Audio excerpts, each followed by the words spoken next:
శివకేశవులకు అత్యంత ప్రీతికరమైన కార్తీక పౌర్ణమి సందర్భంగా తెలుగు రాష్ట్రాల్లో ఆధ్యాత్మిక శోభ వెలువరిసింది. తెల్లవారుజాము నుంచి భక్తులు పవిత్ర నదీ స్నానాలు ఆచరించి సమీపంలోని శైవ వైష్ణవ ఆలయాలకు పోటెత్తారు. మహిళలు ఆలయ ప్రాంగణంలో దీపాలు వెలిగించి ప్రత్యేక పూజలు నిర్వహించారు.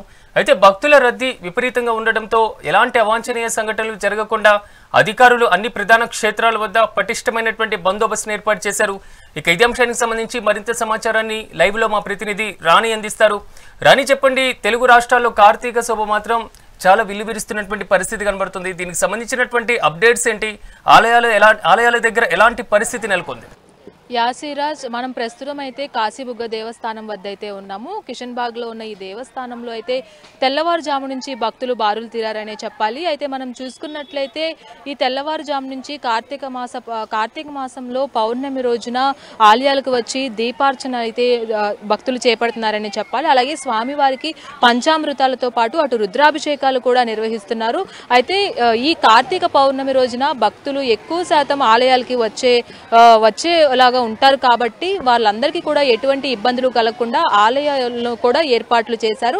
అటు ఆలయ అధికారులు కావచ్చు, ఇటు పూజారులు కావచ్చు, ప్రత్యేకించి ఈ పూజలు చేసే టైంలో భక్తులకి ఎటువంటి ఇబ్బంది కలగకుండా అనేక ఏర్పాట్లు కూడా చేశారు. మనం చూసుకున్నట్లయితే మాసాలలో కార్తీక మాసము, అలాగే దైవంలో విష్ణు దైవము, అలాగే తీర్థంలో గంగా తీర్థం కంటే మించినది ఏది లేదు అని కూడా మనం పురాణంలో మనకి ఉన్నది. అలాగే ఈ ప్రత్యేకించి ఈ మాసం అంతటా కూడా పూజాది కార్యక్రమాలు భక్తులు ఎంతో భక్తి శ్రద్ధలతో నిర్వహిస్తూ ఉంటారు.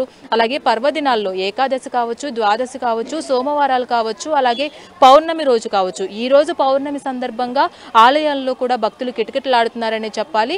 ఇంటి వద్దనే పుణ్యస్నానాలు ఆచరించి తరువాత ఈ దేవాలయాల్లోకి వచ్చి 365 వత్తులు వెలిగించినట్లయితే ఈ సంవత్సరం అంతా కూడా పూజ చేసిన ఫలం అయితే దక్కుతుందని భక్తులు ప్రగాఢంగా నమ్ముతూ ఉంటారు. ప్రత్యేకించి మనమున్న ఈ ఆలయంలో ఈ కాశీబుగ్గ దేవస్థానానికి ఎంతో ప్రత్యేకత కూడా ఉందనే చెప్పాలి.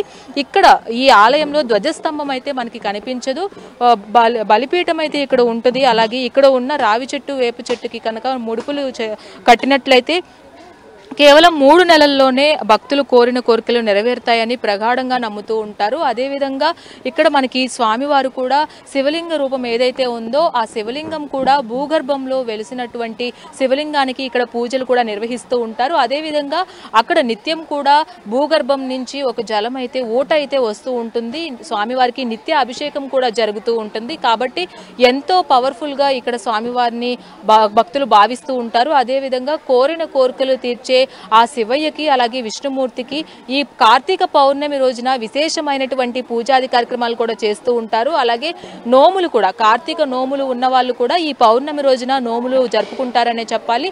ఉపవాసం ఉండి పగలంతా ఉపవాసం ఉండి సాయంత్రం సమయంలో చుక్కను చూసిన తర్వాత ఉపవాసం విరమించుకొని అందరికీ కూడా ముత్తైదులకి తాంబూలం ఇచ్చి ఈ నోములు కూడా నిర్వహిస్తూ ఉంటారు.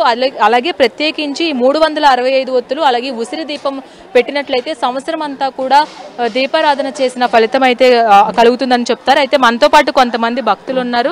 అమ్మ, చెప్పండి, పౌర్ణమి రోజున ఎలాంటి పూజలు చేసుకుంటూ ఉంటారు? అమ్మ చెప్పండి, పౌర్ణమి రోజున ఎలాంటి పూజలు చేసుకుంటూ ఉంటారు? శివ పూజలు చేస్తాము. ఈరోజు కార్తీక పౌర్ణమి కాబట్టి ఈ గుడికి వచ్చినాము. కాశీబుగ్గ ఫస్ట్ టైం వచ్చినాము. చాలా బాగుంది, మంచిగా అనిపించింది. అమ్మ, మీరు చెప్పండి, పౌర్ణమి రోజున ఎంతో పర్వదినంగా భావిస్తూ ఉంటారు. మీరు ఎటువంటి పూజాది కార్యక్రమాలు చేస్తూ ఉంటారు? మేము శివభక్తులమండి. కార్తీక పౌర్ణమి రోజు పూజలు చేసుకుంటాం. కార్తీక మాసం మొత్తం చేస్తాము. ఈరోజు ప్రత్యేకంగా గుడికి వచ్చి ఈ పూజా కార్యక్రమం చేసుకుంటాం. ఆలయంలో ఏర్పాట్లు ఎలా ఉన్నాయి? మంచిగా ఉన్నాయి. స్వామివారికి అభిషేకాది కార్యక్రమాలు మీరే స్వయంగా చేస్తూ ఉంటున్నారు కదా, ఎలా అనిపిస్తుంది? మంచిగా అనిపిస్తుంది.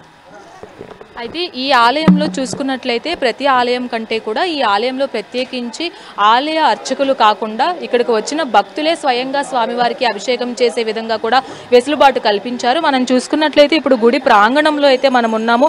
తెల్లవారుజాము నుంచి ఇక్కడ గుడి ప్రాంగణంలో భక్తులు బారులు తీరారనే చెప్పాలి. అలాగే స్వయంగా అభిషేకాలు చేసుకునే విధంగా క్యూ లైన్లో భక్తులకి వేచి ఉండకుండా ఏర్పాట్లు కూడా ఆలయ అధికారులు చేశారు. ఎప్పటికప్పుడు క్రౌడ్ మేనేజ్మెంట్ కూడా కూడా చేయడం జరుగుతుంది. 5గురు చొప్పున గర్భాలయంలోకి అదే గర్భగుడిలోకి స్వామివారి దగ్గరికి పంపించి స్వామివారికి అభిషేకం వారి చేతులతోనే చేపిస్తూ ఉంటారు. ఆ అభిషేకానంతరం 5గురిని చొప్పున పంపించడమే కాకుండా వెంటనే క్రౌడ్ను కూడా క్లియర్ చేయడం జరుగుతుంది. సార్ చెప్పండి, కార్తీక పౌర్ణమి రోజున ఈ పూజాది కార్యక్రమాలు ఎలా చేసుకుంటారు? ఈ ఆలయానికి ఎప్పుడు మేము 5 సంవత్సరాల నుంచి వస్తున్నామండి. కార్తీక పౌర్ణమి రోజు వస్తాం. ఈ ఆలయంలో ఏర్పాట్లు ఎలా ఉంటాయి? చాలా మంచిగా ఉంటుంది, అందరికి దర్శనం మంచిగా.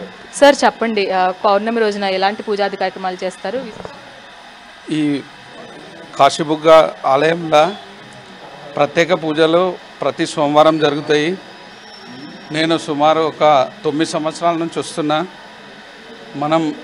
మన మనసులో ఏదైతే ఉందో అది మనం అనుకున్న ప్రకారంగా భగవంతుని దగ్గర ఇక్కడ పైన గంగామాత ఉంది, అట్లనే వినాయక స్వామి ఉన్నాడు, దుర్గామాత ఉంది. అయితే ఇది స్వయంభూ వెలిసిన టెంపుల్. మనం ఇక్కడ వచ్చి భగవంతుని దగ్గర మనకున్న ఏవైతే కోరికలు ఉన్నాయో అవి మనసుల మనోవాంఛ ఫలసిద్ధిరస్తు అని మనం అనుకుంటాం. పంతులు అయ్యగారు కూడా చెప్తారు. కానీ ప్రతి సోమవారము ఇక్కడ అన్నదాన కార్యక్రమాలు జరుగుతాయి. అలాగే పొద్దున్న ఉదయం ఆరతి ఉంటుంది, మధ్యాహ్నం ఆరతి ఉంటుంది, సాయంత్రం ఆరతి ఉంటుంది. భక్తులు వాళ్ళకు ఎట్లా వీలుంటే అట్లా ఉదయం ఆరతిలో పాల్గొంటారు, మధ్యాహ్నం ఆరతిలో పాల్గొంటారు, సాయంత్రం ఆరతిలో పాల్గొంటారు. నేను కూడా ఇక్కడికి ఒక 18 కిలోమీటర్ల దూరం నుంచి వస్తాను. నేను నాకు వీలున్నప్పుడు నెలలో ఒక 3 సార్లు లేకపోతే 2 సార్లు నాకు భగవంతుడు ఎప్పుడు పిలిపించుకుంటే అప్పుడు వచ్చేసి ఇక్కడ దర్శనం చేసుకొని ఇప్పుడు ఫ్యామిలీ పరంగా అందరం వచ్చినాము. చాలా సంతోషంగా ఉంటుంది. ప్రతి సోమవారం మధ్యాహ్నం భోజన కార్యక్రమాలు కూడా ఇక్కడ అన్న ప్రసాదాలు కూడా పెడతారు. అంతేకాదు ఇక్కడ మనం ఏది అనుకుంటే అది జరుగుతుంది. ఇది నా అనుభవపూర్వకంగా చెప్తున్నా. భక్తులకు ఇది ఒక పుణ్యక్షేత్రం. మనం కాశీ వెళ్ళకపోయినా పర్వాలేదు, కానీ కాశీకి వెళ్ళినంత పుణ్యం ఉంటుంది అని పెద్దలు చెప్పారు. ఇక్కడికి నేను వచ్చిన సంది నాకైతే చాలా బాగుంది. ఓకే ఉంటారు. మీరు చెప్పండి సార్, కార్తీక పౌర్ణమి రోజున ఎలాంటి పూజాది కార్యక్రమాలు చేస్తారు? నేను నిన్న యూట్యూబ్లో చూసుకొని ఫస్ట్ టైం రావడం జరిగింది. ఇక్కడ యూట్యూబ్లో వేరే యూట్యూబ్ ఛానల్ చూసి స్వయంగా వెలిసిన టెంపుల్ అని చెప్పేసి చెప్పడం వల్ల నేను నా వైఫ్ రావడం జరిగిందండి. నేను ఎక్కడి నుంచి వచ్చారు? సికింద్రాబాద్ దగ్గర నుంచి వచ్చానండి. ఏర్పాట్లు ఎలా ఉన్నాయి? చాలా బాగున్నాయండి.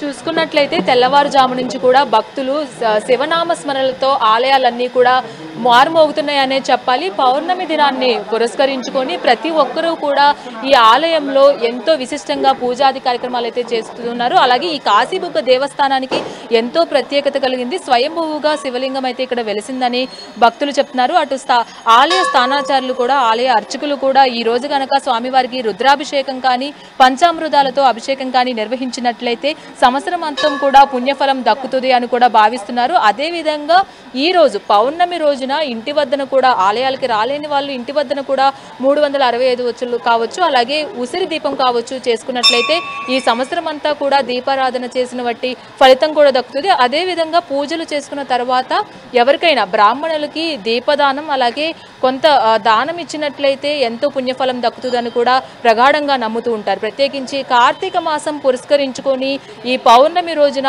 శివాలయాలన్నీ కూడా శివనామస్మరణలతో మారుమోగుతున్నాయనే చెప్పాలి. Siraj. Right Rani, thank you.